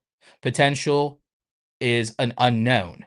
If someone has a choice between the unknown and the known, psychologically, almost everyone will choose the known. It is what it is. That's just human behavior. Um, why do most people choose a salary over entrepreneurship? Entrepreneurship is make it, take it. Entrepreneurship is proven to have the most potential upside. So why isn't everyone a business owner? Because there's not a guarantee. If you take a salary, you can foresee what your lifestyle is. You can predicate stability. You can make a plan off of the certainty that a salary offers. Potential is risk, and most humans are risk averse, and most people are conflict avoidant. Commission only entertains risk and also entertains conflict. Most people opt out if they have another option. So again, you are one brand. They could be talking to 5 brands, 10 brands. If another person offers more security, security is more attractive than potential for the majority of people. There's a small subset of the population for whom potential outweighs security. But I've paid creators that brought in 0 sales. Too many creators talk a big game with no results these days. I agree with that. That's why in my other slide, I mentioned that the key here is 1, proof of revenue and also reputational value. So don't go off of someone's reach, which is them talking a big game. 1, do you have a relationship with this person to where you feel they feel invested in your success and where they won't let you down? I have a long-standing, abiding personal investment in some of the companies that I've done deals with because I'm a customer, I'm a fan, I want what's best for the consumer, I want what's best for the company. I, under no circumstances, want to see Sony, DJI, Adobe, Blackmagic, or Elgato or YouTube or Google under any circumstances fail or have a negative impact. I have a personal emotional investment. So I have a relationship with them that precedes any business that we would do together. I have a relationship where I have emotional equity in these brands. That's a thing that I have. Now, on the other side of that, I've also built a relationship with some of the people I work with at these companies to where I will not let them down. I will not do something late. I will not do something halfway. I will not. And if something falls short, I would be the kind of person to make it up to them. So you have to look at if you're a brand, have authentic relationships with the people you work with as a brand and make sure they have an emotional investment in the success. Also, if you know them, like them, and trust them, then they have a reputation that says they will deliver, they'll get results, and that they will make it up to you. So that's a key. And then also, Make sure that when you want to deal with influencers, if you're a brand watching this, make those influencers bring proof of their ability to generate revenue to the table. Brands don't have to question my ability to drive sales because I publicly post the screenshots of my own sales from Awesome Creator Academy. I publicly post the screenshots of us driving people to our email newsletter. I prove my conversions all the time. The thing that suffers for me right now is reach, if anything. Reach is the lowest it's been in a while because I don't publish regular YouTube videos and I don't publish YouTube shorts. If I go back to doing videos every day or 150 videos a year, my reach will go back up to about 300,000 to 500,000 views per month on the channel, which is great for my the niche that I'm in. And I will average somewhere between a low ball of 10,000 to 50,000 per upload, with my outliers, 1 out of 10 of my video outliers doing 150,000 views over a 12 to 18 month period.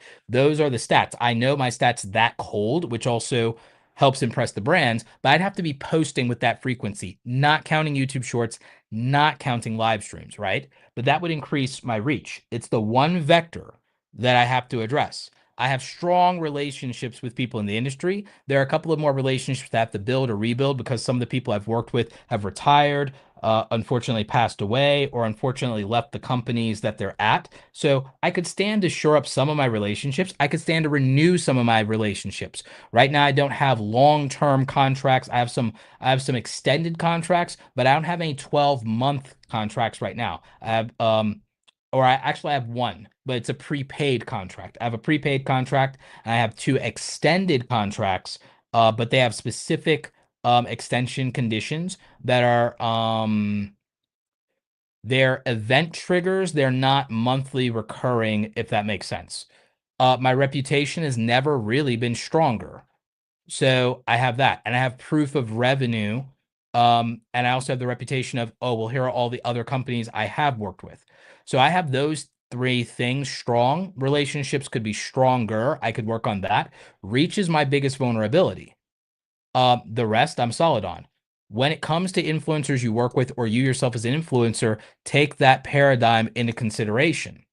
And so you want to vet those things. And if you're being vetted, you want to know where your strength lies and where your weaknesses lie. Because right now my reach is not as strong as it has been in the past, I don't sell that idea.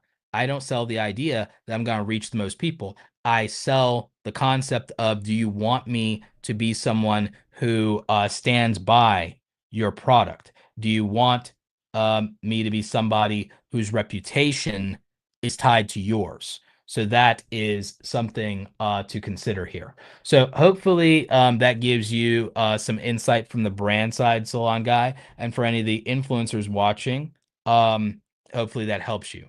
Um, DePaul has a question. Thank you for the super chat. If I want to work with a grill brand because I'm going to be building an outdoor kitchen on my parenting vlog channel, but I don't have the sub count and traffic yet, should I wait before I reach out to them about the partnership? So what I would do is I would actually reach out to them about a UGC partnership. I would reach out to them about a UGC partnership and how you can work on their platform, because what they need is they need authentic people. So having a great dad grilling and chopping it up for them could be great content for them. So don't sell on your reach, sell on the reputation and representation value, sell on the concept of the fact that you would be able to connect and be the relationship that builds the bridge to the audience because you represent those dads out there grilling and chopping it up. So I would do that, and I would position against that. So I would pitch a UGC partnership. And then the thing is, if you're going to feature the grill on your channel, again, I would obviously want product placement. I'd want you to get a grill. Maybe you don't just get a grill for yourself. Maybe you ask them, hey, can I get 3 of these to do as a giveaway? And the thing you're going to pay me for is really the UGC content that's going to live on your Instagram, TikTok, and YouTube. I'll even license it to you guys, and you can license it and you can use it in your ads. I don't mind being on TV and telling mom about it.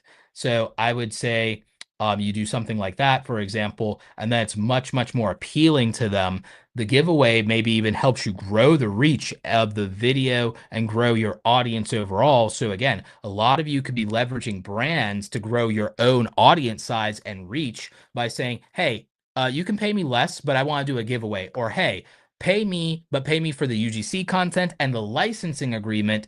And yeah, I'll do stuff on my channel, but that's not the main allure here. My channel is really for the giveaway, and that's gonna make you guys look good. And I'm gonna use that. I'm gonna grow my audience. And so there, boom, you do that with the giveaway. So a lot of you could be leveraging brands and work with like 10 brands a year, do a giveaway on your channel once a month because you have 10 brand relationships. Do UGC with those brands, get those brands to give you something, even if it's $500 for the UGC. Think about it. If you did 10 brands a year, you did $500 in cash on the UGC side, but you get them to give you equivalent of a couple $100 worth of product. And then on top of that, you got to do giveaways for your audience. You could grow extra audience off the giveaways. Sometimes that's a good idea. Sometimes it's not. Depends on what your platform is. Depends on how you feel about giveaways. You could do that. But hey, it's a growth engine. You can get some money, 10 brands, 10 giveaways, $500. It's $5,000 a year you didn't have. You can use that as a war chest to improve your channel rather than improve your lifestyle. And you could look at it that way of, okay, that's an investment. So I got to invest in my channel. I got $5,000 as a war chest to invest in my channel. Maybe it's $5,000, $8,000. I got thousands of dollars worth of free product for myself. I use that product to make more content. I made money from that content. So think about it. You work with 10 brands, you get some free product. I would use that product. 3 to 5 videos, I would be using that product. I'd be promoting the affiliate links myself. So think about it. You got some free product, you did some giveaways, you have a growth engine for your channel, you're getting to make content. If I make 3 videos, if you don't make like off of those 3 videos between affiliate revenue and ad revenue, if you don't make another $500 off of that, you might need to rethink how viable this is. So I would do that. So boom, you do that. So 3 videos between ad revenue and affiliate should make you another $500. You got $500 for the UGC content and licensing. Maybe it was more. Like if you're small, I'm just assuming you're small. So this is maybe what you're able to negotiate. And you got free product. So you got free product. You got $500 on the UGC. You got 500 between affiliate and ad revenue combined. So you made $1,000 off of each of these 10 partnerships. You made $5,000 to $10,000. You got free stuff. You did giveaways that made your audience happy. In the giveaways, you should make sure that the winners tell them, hey, it'd be great if you tag me as the winner in the thing and tag me and tag the brand. Now you're escalating the promotion of yourself and amplifying yourself and the brand on this. This is why this is especially good for Instagram and TikTok. Boom. So now you're also augmenting more growth even from the giveaways beyond your own content. The winners are growing you now. So the brand's growing you by amplifying your content, licensing you, tagging you, shouting you out. The audience is growing you through the giveaways and through tagging you as the winners. You made money on the UGC side. You made money on the affiliate side when people actually bought from you. You made money on the ad revenue as well because you negotiated not turning ads off in the giveaway for the deal. How do you lose? So again, tremendous opportunity to leverage everything to your advantage. Absolutely. You now from the affiliate side, get a case study from your affiliate sales or add to your case study off of that. You get to use the logo of the brand in your media kit because you did the UGC deal. You get to use the case study from whenever the numbers were on the video and the engagement. If you did any amplification in social media, you get to add those up and say, here's the overall traffic and use that as a marketing tool to future brands or for a recurring relationship with the brand that you worked with. See, again, this is the kind of brand strategy that I teach in Awesome Creator Academy to our students. This is the kind of information you'll find in the Brand Deal Starter Kit. And when we do our UGC course and our Brand Deal Starter and our Brand Deal Secrets course, this is the kind of information that'll be in there. Because again, Literally, just by doing this, even if you're a small creator, small creators can win on UGC because it's a service and it's licensing content. It's giving brands content. It's being their video producer, video editor, model, and spokesperson. You're upselling them amplification through the giveaways and amplification through the social media post. It's an upsell. It's added value. So you can easily, even as a small creator, get a couple $100s out of this by saying, oh, if you're going to give me free product, whether it's paid or $0, give me more free product so I can do a giveaway. Because then at least you can use that to grow your audience, and you can use that and have the brand promote the giveaway. So now the audience is growing your channel and the brand is growing your channel. That's the answer. That's the actual strategy. This is the strategy we teach. And we teach the nuances of this. And also in the Brand Deal Starter Kit, we actually give you email outreach templates. For those of you who don't know how to write an outreach email to save your life, we give you that. For you who don't know how to make a media kit, we give you the media kits to customize and add your details and add your own case study in. And we give you examples of things.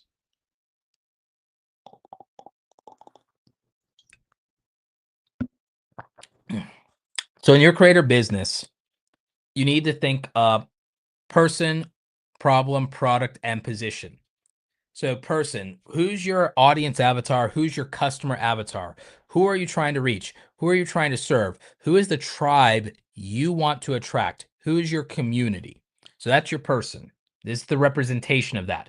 We call this the audience avatar. In business, it's called the customer avatar, right? So you need to think about that. Now we'll get to problem and product in a minute, but I want to talk about position. What's your position in the market? My position in the market is I'm the tough love coach for content creators. I'm a creative entrepreneur. I'm not just a creator. I'm a creative entrepreneur. I am a business person in the creator economy. I'm not an entertainer. I'm a thought leader. I'm not an entertainer. I am sometimes entertaining. I am not really an edutainer. I am an educator first, and I am an entertainer last. But I'm also a businessman. My position in the market is, do you want tough love? Go to Roberto. Do you want somebody to be a straight shooter? Go to Roberto. Do you want someone who's unapologetic about capitalism and saying you deserve to make money if you create value? Go to Roberto. Do you want somebody who focuses on the monetization side of YouTube and treats YouTube and content creation as a business, as a career, as a commodity, and not as an art project? Go to Roberto.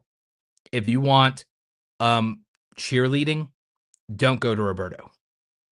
If you want to be encouraged purely as a hobbyist, don't go to Roberto. Roberto wants people to make money. So, like, that's the deal. What is your position in the market? How are you different than other people? Justin Moore is different because he specializes. He focuses on brand deals, specifically with Brand Deal Wizard and with Sponsor Magnet and with his stuff.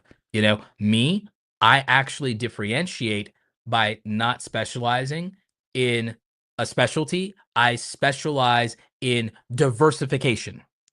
Diversification of income and revenue streams is what I specialize in on the monetization side. That's my position in the market. My position in the market is on the strategy and YouTube growth side.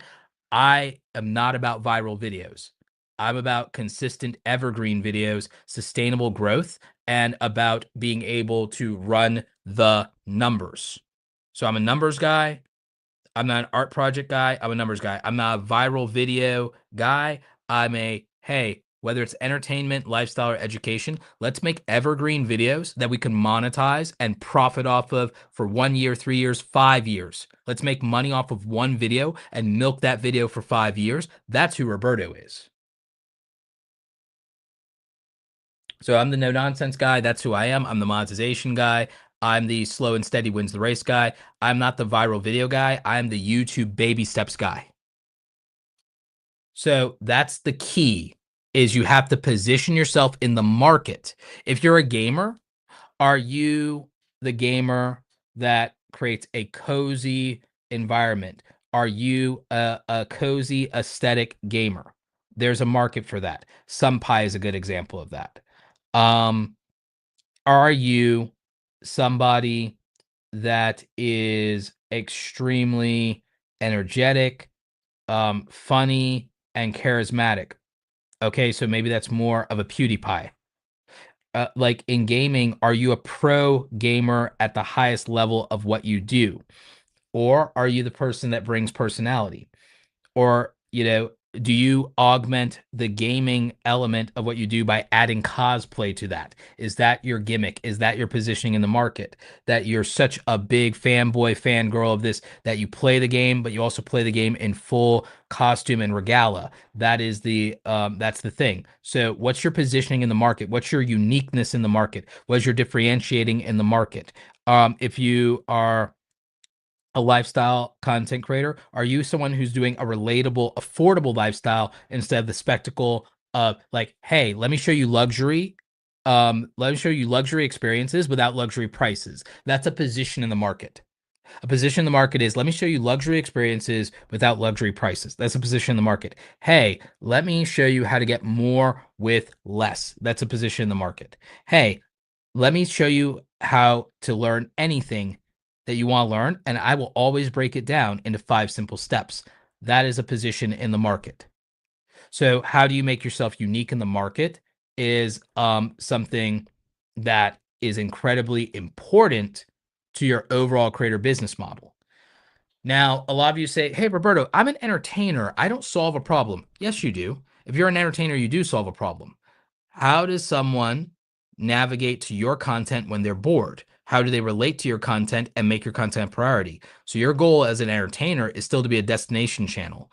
Your goal is that for the niche that you're in to be the guarantee of a good video, or to be the guarantee of a wholesome video, or be the guarantee of a unapologetically authentic video, or to be the answer to, hey, if you're the counterculture, come here, watch this channel. I'm the destination for the people who disagree.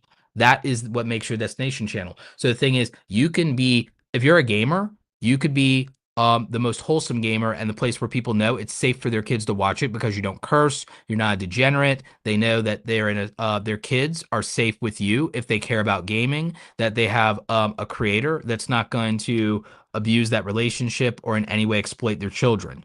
So that could be a problem that they solve for. Hey, my kid is really into Minecraft or really into Roblox or really into this, but I don't want them to be in front of somebody who curses all the time and who's a bad influence. Okay, if you create that content, you're solving a problem for those parents of those young gamer children. That's an example of that. If you are an entertainer, and let's say you are let's say that you're a movie reviewer, for example. If you're the movie reviewer who absolutely avoids spoilers, that is something that people will value. If you're a movie reviewer that specializes in a specific genre of films and they're only going to get that, like let's say someone specifically, I don't want someone who does variety. I want someone who covers exclusively sci-fi and fantasy films. Boom, all of a sudden you have the perfect YouTuber that when you want that, that's where you go. So again, narrowing in on a problem that you solve for the audience, you could think of a problem as a preference in some cases, or a priority. I usually break things down to persona, problem, preference, and priority. But in many ways, you could make a problem fit those dimensions. Yes, for example, safe for work creators, great example, right? So then a product. Product is like, Roberto, I don't have a product. I like, well, one, okay, great, work with a brand who does.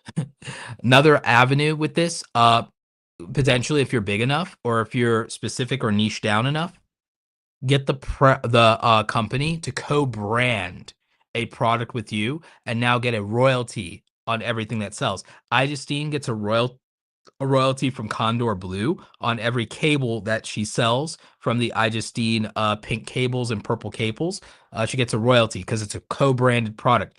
Peter McKinnon gets a royalty for everybody who buys the Peter McKinnon edition nomadic bags, that camera bags. He gets a royalty on that. He gets a royalty from Polar Pro on every ND filter and polarization filter for camera lenses that sells through them. So it's a royalty. Marquez gets a royalty on every of his sale for his collaboration with D Brand, and also for his collaborations with Ridge Wallet. So a royalty. So if you don't have a product, if you're big enough, co-brand a product with a brand. If not, make a product, whether it's your merchandise or whether it's a digital download product, whether it's an online course, make a product. If not, go into affiliate marketing, advocate for the products that exist in your niche that you like and that you use and are familiar with and that you love, and hopefully then work with those brands later down the road. Also, your own membership, and we'll talk about memberships in one of our other workshops. Your membership is a product. It's a productized experience. You can sell a $9 membership, sell an archive of photos and videos for $9 a month. The archive is the value. If you don't think that that works, or, oh, why would people pay for that over Netflix? People paid for, back in the day, back in my day, people paid for niche magazine subscriptions every month. Some people still pay for niche magazine subscriptions every month or every year. I have a Forbes magazine subscription. So again, people will pay for an archive of niche content that doesn't exist on Netflix. People will pay for that and an exclusive ad-free experience and bonuses. And if you offer more than videos, if you offer videos, photos, PDFs, other things, and also exclusive live community experiences, blah, blah, blah, blah, blah, coupons, so on and so forth, then yes, people will pay for a subscription. So you can productize a subscription. We will talk about that in another workshop. We will talk about that in another video. Audience avatars. I talked a little bit about this. What problems that are unique to your audience? What are the personality traits and characteristics of your audience? This tells you what brands they will align to and what you can do for them. Preferences. What is a preference of theirs and what is a priority of theirs? These things will determine the buying behavior of your audience. If you want a buying audience, you need to understand these things. In general, this could help you grow your audience if you just care about growth. But from a financial standpoint, this is extremely important. We talked about UGC and sponsored content before. A lot of you don't realize how much diversification exists in sponsorships and UGC relationships. Again, you can get paid for licensing content to a brand. You can get paid for the content itself, both on your platform or their platform. You can get paid for a long, ongoing ambassadorship relationship where there are a lot of different variety of things going on. You could get commissions. You can negotiate a brand deal where you do get money up front, like Salon Guy was talking about, but where you get some commissions. Some people would be willing to do commission only, make it, take it. If the commissions are high enough, somebody might be willing to do that. So that is an opportunity. Primary example. I don't know who on earth I would do this deal with, but if somebody wanted to do commission only and they had a sizable audience and we were aligned and I had a good relationship with them, I don't know who this would even be. I mean, I could think of one or two people. I'd give them a 50% commission on everything they sell for Awesome Creator Academy. I probably can think of maybe two people, but if I was going to do that, I'd probably have like 5 people that I do JV, joint venture partnerships with for that. We talked about that in another video. But yeah, brands can, where if they sell my thing, I get 50% commissions on, if they sell my thing, they get 50% commissions on everything they sell. But if I sell their product successfully, I get 50% on all those sales. I can name a handful of people I'd be willing to do something with. I'd probably do something like that with like, Nick Nimmin or, Justin Moore or Jay Klaus or Daniel Batal or somebody or Brian G. Johnson. It'd have to be somebody I have a good relationship with and whose reputation is beyond reproach and that I know drives revenue and who reaches a similar audience. Those would be my criteria for something like that. I would not do that to somebody off the street who asks. So you can think about it like that. Brands are the same way, by the way. You could do JV is another thing, but with brand partnerships, some brands will say, hey, we'll give you this amount of money and we'll also give you a commission. Or hey, we'll give you this amount of money and we'll let you still keep the affiliate program. Or hey, Will it make you a super affiliate? We'll bump your commission from 20% and we'll give you 30% or 40%. Those are opportunities. So commissions exist within sponsorships as opportunities, but you can still get upfront money. You can do licensing and you can also renew licenses. Renewing a license could be free money for no extra work. You do long-term ambassadorships and get recurring long-term contracts with that. And they could also help you. You could grow each other in terms of size there. And of course, you can do the traditional content sponsorship. So again, there's diversification even within brand deals. Even within brand deals, there are 4, 5, or 6 different ways to make money, even within brand deals. Why you need a media kit. Again, it's not just because we sell them through Awesome Creator Academy and the Brand Deal Starter Kit. It is because of the thing that I showed you earlier and outlined earlier. The opportunity to contextualize your brand, tell your own story, advocate for your audience, demonstrate multiple social media platforms and your reach and your combined aggregate numbers, and the ability to create your own case studies that show you can drive revenue, the ability to advocate for your reputation by showing what you've done with brands you've worked with in the past through either logos or case studies there, and the ability to articulate the relationship that you uniquely have with your audience. And again, showcasing your aggregate reach across all of your platforms, not just one, and letting brands know all the offers and different ways they can work with you. So it's not just about having your rate card, it is about the ability that you can showcase a variety of information that makes it more, let's say, makes it more appealing, makes it more attractive to work with you when all of those things are taken into consideration. Just downloading the media kit that YouTube gives you in the analytics dashboard doesn't cut it and doesn't cover all these things.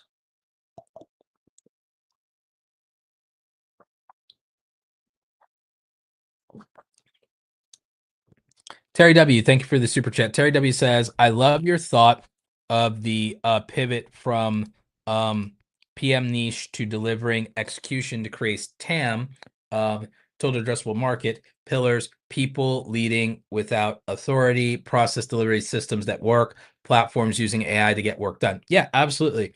I'm glad that that helped you out, Terry. Appreciate you. Yeah. But again, several reasons I think for you to have that media kit. Now you don't have to be like me and put your pricing in your media kit. I do that for the benefit of a learning opportunity to content creators. It's the example other people use in their workshops is my media kit. So I'm kind of very proud of that. And again, it's one of the only things out there transparently just telling you, hey, here's what somebody's numbers are, here's what they're getting. So I'm okay with that existing as a teachable thing because my goal is to help other creators make money. Again, not necessarily maximize my influencer money. I'm okay, unlike most people. Like, it will not bother me if someone says, Roberto, you're making more money from your courses and coaching now than you make from being a content creator. I'm like, well, which one of those things do you think has more scale? Does product have more scale or does service have more scale? Oh, product has more scale. Okay, great. So it makes sense that 1,000 customers, 10,000 customers outweighs 10 brand relationships, and that having $1,000 LTV per customer outweighs making 1 penny per view on YouTube. Oh, I'm shocked that I could make more money with courses than I could with ad revenue, since ad revenue pays 1 penny per view, and one customer might be worth $1,000 or more in lifetime value. Oh, perish the thought. To make $1,000 on YouTube, you have to, in my case, with a high RPM, reach 10 to 15,000 people. To make that same money, I could do one customer, depending on the offer. So 1 versus 15,000, which one of those things is easier to accomplish, right? So again, I digress. I'm just making a point that um, I'm fine with I'm fine with not maximizing my creator revenue potential to maximize my educator and business potential. It's a trade-off I accept. It's a criticism that I do not think is a good faith valid criticism because again, I think that saying, "Oh my god, you make more money from products than you do from labor." Well, I'm like, "Yeah." if something's based on my time and the other thing is based on unlimited, is based on no time, if something can sell for me 24/7 with unlimited inventory versus the thing I can accomplish with 24 hours in a day and a frail human body, yeah, I think that the unlimited potential of the machine outweighs my mortal corporeal form. And I don't think it's close. I think the machines can outwork me. So yeah. So that's kind of my thing. Um is I will accept that criticism to some degree, but I will also dismiss it as invalid because the math just doesn't math. So I can't outwork a machine. I could die trying like John Henry Steel Driving Man, but it'd be a very, very poor attempt on my part. So one of the things I want to give you guys here is a quick checklist for sponsorship. These are things that I think you need to do successfully. Define the deliverables and the deadlines, because what you want to do is you want to make sure that you know what you owe and when it's due. So this will be in your contract. Never do a brand deal without a contract, by the way. Clarify the exclusivity and competitors. Usually, you don't want to let them be vague on this. Make them list the 3 to 5 Excuse me. Make them list the 3 to 5 competitors they don't want you working with or mentioning for exclusivity. Define the length of time for the exclusivity. Do not let them be vague or cagey on that in the contract ever. It will come back to hurt you. So you want to do that. Usually the exclusivity is 30 days. You can get them to do 90, but they should pay you more for that. So that's a pricing lever. We talked about the 5 pricing levers that I prefer. Outline the creator brief and amplification. So get details and specifics about the content and what are the do's and don'ts and what are the non-negotiables for the brand.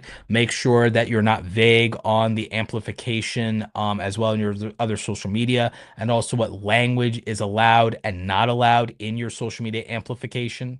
Same thing, reverse that and say how you want to be um, credited. If they amplify you, how do you want to be credited? How do you want to be presented? Is there a title or a way that you want your name put out there? Do you have any kind of conditions on the trade dress, et cetera, et cetera? Confirm the licensing rights and the duration of those licensing rights. Do not sign deals in perpetuity if you can help it. Look for that in the contract. Do a find, replace, just use Command F4. Sorry, not Command F4, Command F, and do a find for the word perpetuity. You want to avoid that. Line item them out in any contract. Establish the scope of work. Make sure you know what is owed and what the specifics and details are and parameters are for the contract.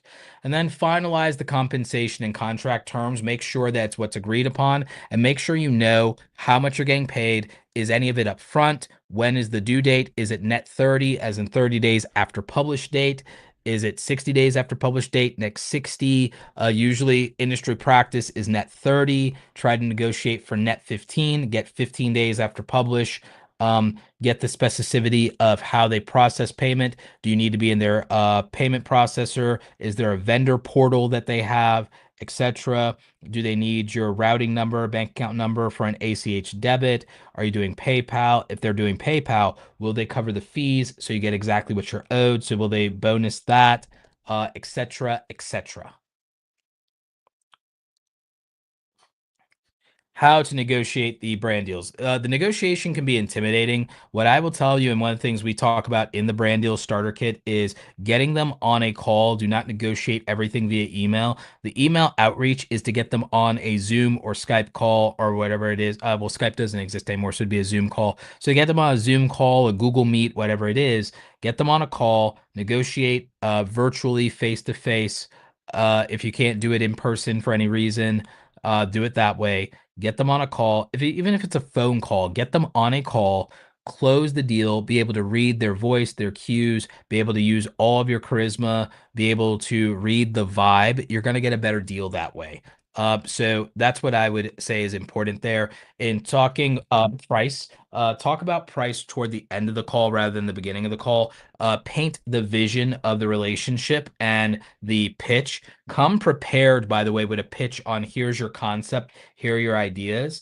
Paint the vision of what they're getting. So now there's something to lose. Get to the money at the end of that, because now you've painted the picture and they can decide what they value that at, or whether what you're valuing it at is appropriate. If you're a small timer, ask them for what their budget is. Just ask them for their budget if you're a small timer and you don't know what to charge. And if you're worried, oh, well, what if they screw me over? If I let them decide to tell me the price or the budget, I'm worried they're gonna underpay me or undercut me. If you're scared that a brand is gonna undercut you or is gonna screw you over, you shouldn't be working with them in the first place. I'm dead serious. If you think a brand is so unethical that they will cheat you and lie to you and undervalue you in order to get something out of you and exploit you, you shouldn't be working with them if that's what you're afraid of. You should be working with a brand that you believe is ethical. So that's my answer to that one. Um, so just ask them for the budget if you don't know what to charge. That's simple. You don't know what you're worth. You don't know your rate. Um, Ask them to tell you. And if they are who you believe them to be, if they're a brand and a company that you love, then they should be able to see your value. That sounds really naive, and that sounds like, wow, that's like a real role. I don't think it is. I think it's just being straight up. I don't have time for people who don't see my value, and I don't have time to have anxiety about these things. Me, I tell people my rate, and then it's a yes or no, or it's a, hey, well, I have this budget. Okay, here's what I can do for you, that sort of thing.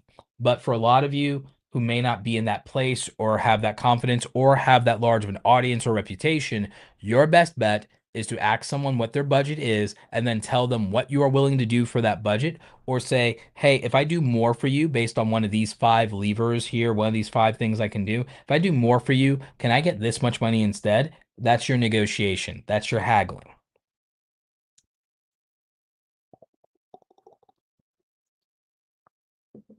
Again, I want to thank you guys for taking time with this presentation. We're going to go do a little bit of Q&A. We've almost gone for 2 hours now. Want to invite you guys to join us in Awesome Creator Academy on Tuesdays and Thursdays. We meet at 6 p.m. Eastern Standard Time usually, and we talk a lot about these things, whether it's brand deals, content strategy, growth, monetization, memberships, how to increase sales on our products, any and all of it. We have a combination of entertainers and influencers in Awesome Creator Academy. We usually have about 100 members active at any given time. We're probably going to cap it at about 150 members for the pro group membership. So again, you have access to that. If you can't join the pro group, consider joining the basic membership and get access to all of our digital downloads and resources. Our members get all of our products, courses, downloads, email swipe files, every product that we have. However, if you can't attend the meetings, that's not something you think you have time for, or the pro group is just a little bit out of your price range, consider joining the Creator Academy basic membership. You can find out more details at www.awesomecreatoracademy.com/join. If you want to have additional one-on-one coaching, you can join the VIP membership, get access to the pro group and all of our digital resources and courses, but also get quarterly coaching one-on-one with me if you want to join the VIP level of the membership. So all of that and details are at www.awesomecreatoracademy.com/join. If you want a 90-minute one-on-one strategy session with me, go to www.awesomecreatoracademy.com/coaching and you can get that there. So there's the link, and you can go ahead and sign up. So that's pretty much it for tonight's workshop beyond the Q&A. I'll answer some of your questions here in the chat if you have them. And so happy to do that. We'll probably do about maybe 15 more minutes of Q&A, and then we will call it a night and get you guys off to bed and off to whatever your day looks like for Friday, and so you can enjoy your weekend. We usually do our workshops on Wednesday. I just had a family obligation yesterday, so we couldn't do it. But we also make the slides available for you. The link is in the description. You get all the slides. We'll be doing this again next Wednesday. So hopefully you guys will be able to make it for that. And then on Fridays, we typically do YouTube channel reviews. Last week, I was not able to make it for YouTube channel reviews last week because um, I was speaking at VidCon. And so, since I was speaking at VidCon, I was not able to attend our office hours. So, yep, that's not something I was able to do. But we'll be making it up to you this week on Friday.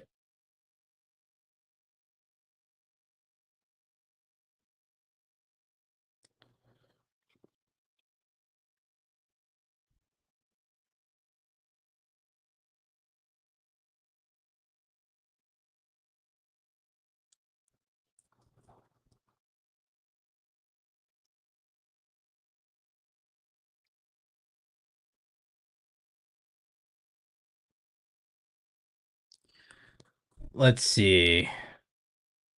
Yeah, I had fun at VidCon. Oh yeah, and it was on my birthday, by the way. We only have one question in the sheet. Hang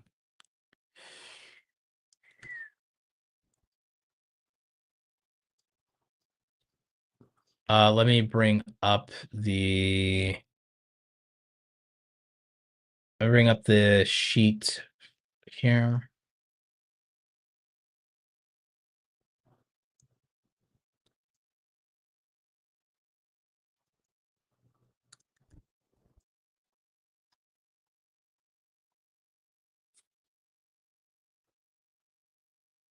Thank you, thank you.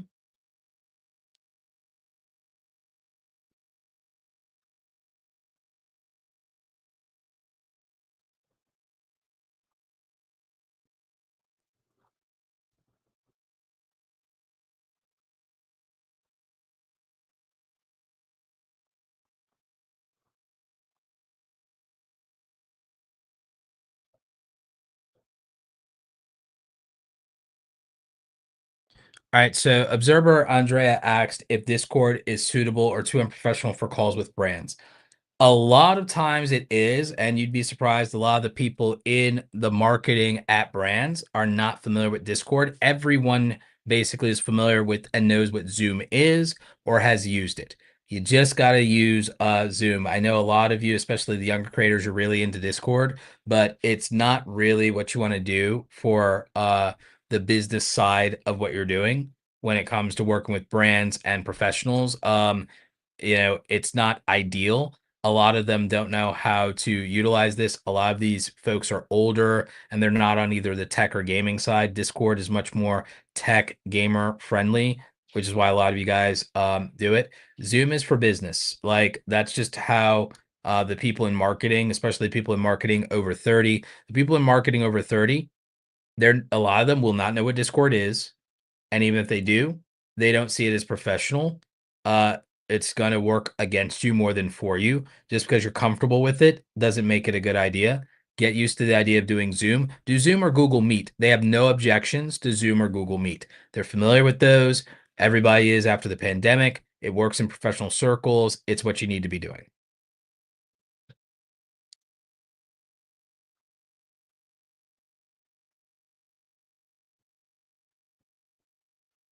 So yeah. Do we have any more questions on this topic around brand deals and sponsorships?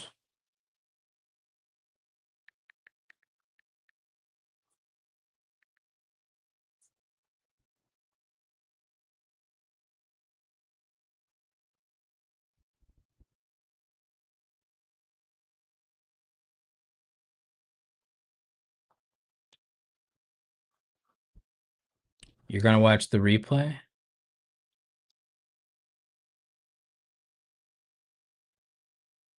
Yep. No, I've been public about it. It's my birthday. It was my birthday at VidCon. I've said it on all my social medias. So, and then my birthday is in my Twitter bio. It's right there. So, um, and I think famous birthdays missed me this year. They used to never miss me. They would get my birthday wrong, but they used to never forget to wish me a happy birthday over on X. But I guess I'm not famous enough for them these days.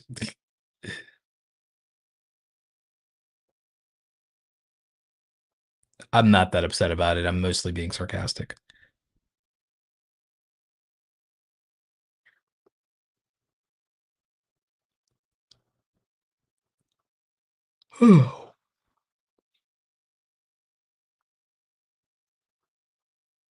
Yep, no, it's all good. Yeah, Zoom and Google Meet is usually what you wanna do. Again, Discord, we're years away from that being normalized in the business world and working with brands. I don't think it ever really will be. I know that may make a couple of people sad or frustrated. I really like Discord or whatever. It's like, guys, this is gonna be Zoom or Google Meet. That's what you got to do if you want to work with these brands. It is what it is.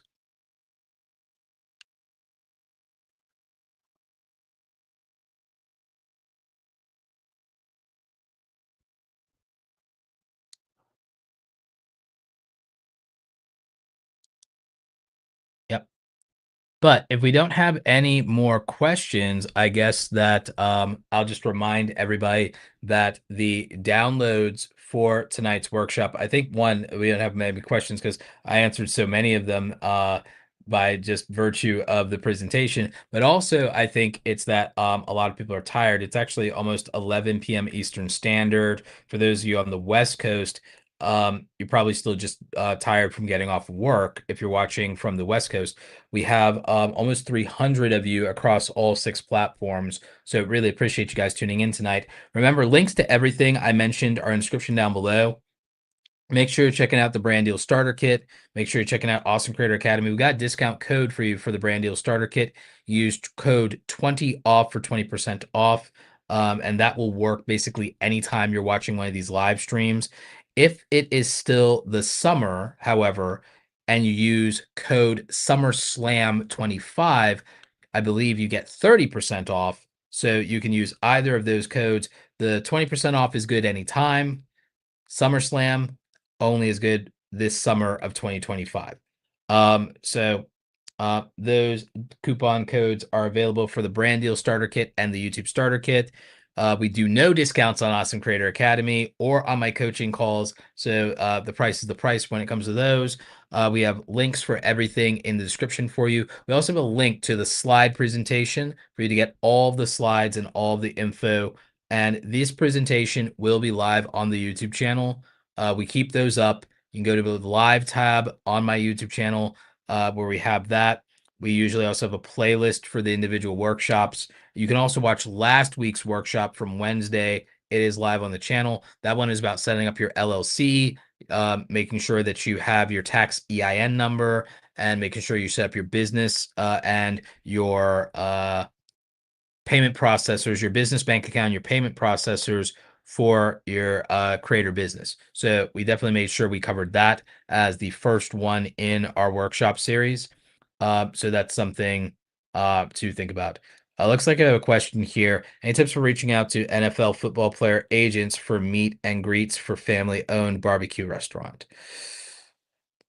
Mm, you'd want to look into identifying who those people are locally to you, and you'd want to find an organic way to interact with them. That's really hyper specific, man. And um again, I would say one, whatever you do in that situation, you need to bring some kind of body of work. You need to show them why it's worth it. And you need to probably raise the social value of the business in terms of social media. So I get that you would be a local family-owned barbecue restaurant. Get your socials up. It's not the only thing that matters, but certainly is helpful because you got to remember this is a big ask for them. And then you have to also show that this would be able to be a secure event. You might want to try to figure out how to get other micro celebrities or micro influencers in your area to start doing things like this at the restaurant as a warm up before you approach anybody this big. That way, it's like they aren't the ones taking a risk and being the first ones to do it. So before you get the NFL football players involved by reaching out to their agents, maybe you need to be able to get some meet and greets from some other prominent local figures. Maybe you need to get the mayor of the town to do some kind of event with your restaurant. And that would like, oh, we've heard of you. You've been in the paper before. We heard about that on the radar. Oh, you did something with the mayor. You need to not make an NFL player be the first major hometown hero that does some collab with your restaurant, is what I would say.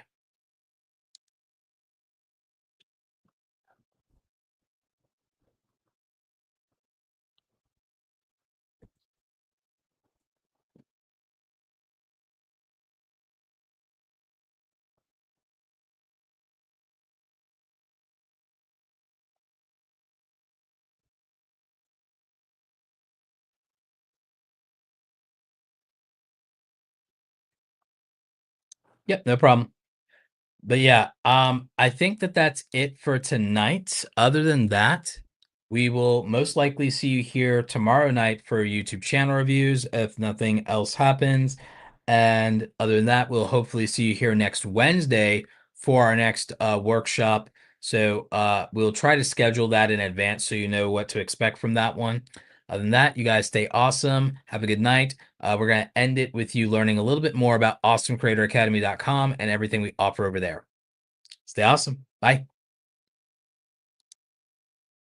Becoming a content creator can be a very lonely process and adventure, but it doesn't have to be. When I first got started going from 0 to 100,000 subscribers, I had to do it all by myself.